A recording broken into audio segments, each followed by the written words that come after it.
Bueno, le vamos a entrevistar al ingeniero Carlos Llanela, que es subsecretario de Ciencia y Tecnología de la provincia de Buenos Aires y responsable del área de Ciencia y Tecnología de la Fundación DAR, además de un académico, en su momento vicerrector de la Universidad Nacional de San Martín. Yo te consultaría en función de tu trayectoria larga en ciencia y tecnología, ¿cómo ves que está hoy este sector en nuestro país? Bueno, claramente viene de un proceso de crecimiento, número de investigadores, número de becarios, presupuesto, forma institucional, el ministerio, construcciones, laboratorios, equipamiento, posibilidad de interactuar con laboratorios del exterior, tener planes conjuntos, en fin. Claramente es un crecimiento indudable y gigantesco que no se da desde hace muchísimos años. Eso por un lado.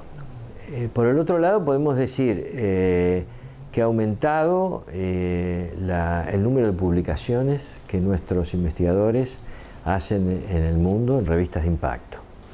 Ha crecido la cantidad del trabajo. Por otro lado, ha crecido la calidad del trabajo medida por las citas que hacen esos trabajos por parte de otros trabajos de investigadores. Eso claramente es un trabajo. Y aprovecho acá a poner un punto, una luz amarilla. También ha aumentado el número de citas de los trabajos de investigadores argentinos por parte de patentes internacionales. Esto quiere decir que estamos produciendo ciencia, estamos produciendo buena ciencia, hay que seguir en ese camino, hay que consolidar ese camino, pero también hay que prestarle atención a la aplicación del conocimiento. Bueno, vos sabés que yo pertenezco, al igual que vos, también al sistema de las universidades públicas y siempre está presente allí el tema de la vinculación, a veces llamada extensión. Y yo te he escuchado más de una vez tener definiciones muy concretas respecto de qué significa ser vinculación tecnológica en nuestro país. ¿Podrías hablar un poquito de esto? Sí, cómo no. Este es un tema que se ha avanzado mucho en experiencias piloto. Se ha desarrollado casos exitosos que permiten formar recursos humanos y permiten aprender. Lo que no se ha avanzado en la vinculación es en la generalización del uso del conocimiento en la solución de problemas de la comunidad. Y digo de problemas de la comunidad tomando dos grandes digamos, ejes de aplicación. Uno, el sistema productivo. ¿Por qué tiene importancia una política pública en el sistema productivo? Porque genera empleo y genera distribución de la riqueza y genera, por lo tanto, calidad de empleo.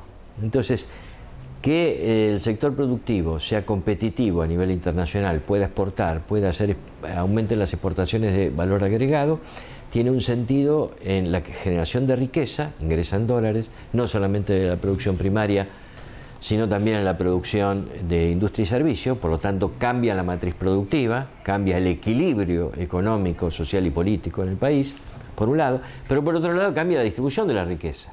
El sector agropecuario no es buen distribuidor de la riqueza. El sector de industria y servicio es muy buen distribuidor de la riqueza, en particular en las empresas PYME. Así que desde ese punto de vista, generalizar las experiencias de vinculación tecnológica para mejorar la competitividad de las empresas es un tema de interés público. El otro es la utilización del conocimiento para la resolución de problemas sociales. Hay muchas tecnologías que resuelven infinidad de problemas. No siempre esas tecnologías son adecuadas a resolver los problemas que tenemos. Doy un caso así muy sencillo. El agua contaminada con arsénico, que ocupa buena parte de la población del país y en particular la población rural, se conocen las tecnologías para resolverlo, que es la ósmosis inversa. Pero la ósmosis inversa requiere inversiones muy grandes y poblaciones establecidas numerosas para que eso pueda aplicarse. Entonces las poblaciones rurales siguen tomando agua con arsénico. Entonces hay que desarrollar sistemas tecnológicos simples, sencillos, de operación simple, que permitan resolver el problema del agua de la población y que no haya que trasladar agua de muchísimos kilómetros, sino que se pueda resolver en la propia institución, en la propia casa, en el propio pueblo, en la propia lugar de producción agrícola o lo que fuere.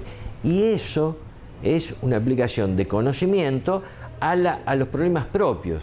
Con esto estoy ejemplificando. Tenemos que aplicar la tecnología a resolver nuestros problemas, de nuestra población, donde nosotros estamos. La vinculación es ir a ver cuál es el problema y cómo lo resolvemos. Esto que estás planteando implica un replanteo del rol de las universidades, que por un lado, por su matriz de universidad, están abocadas a un pensamiento general, universal, pero además a un compromiso muy fuerte con los territorios de pertenencia. Exactamente. Creo que la universidad es, dentro del sector de ciencia y tecnología, el sector más conectado con su comunidad. Está rodeado. Hay universidades un poco aisladas de su comunidad, o sea que para ellos la comunidad es la Argentina en términos generales. Me refiero a la UBA, a las universidades muy grandes y muy antiguas. La inmensa mayoría de las universidades está muy conectada e interactúa mucho con el medio. Y en ese sentido, creo que es uno de los vínculos naturales con la comunidad y desde donde se puede producir la vinculación y llegar el conocimiento a partir de una cuestión. Por un lado tenemos la investigación científica. La investigación científica corre la frontera del conocimiento.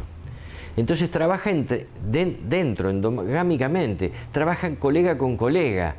Los colegas se ven los resultados de su trabajo y tienen un método que le permite comparar los resultados y intercambiar la información, el método científico, el método experimental.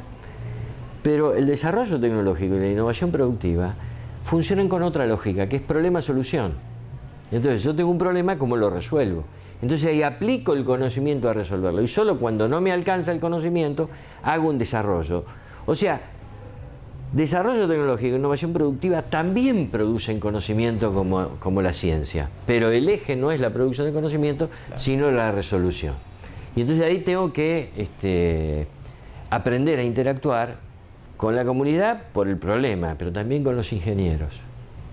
Es imprescindible la interacción del científico y el ingeniero, porque ahí es donde viene la solución de los problemas.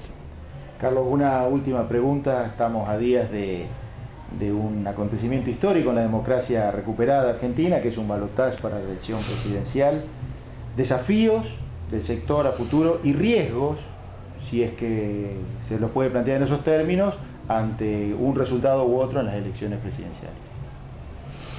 Sí, hay muchas cosas que podemos decir pero la primera reflexión que diría yo es que el que odia no piensa, reacciona según su odio.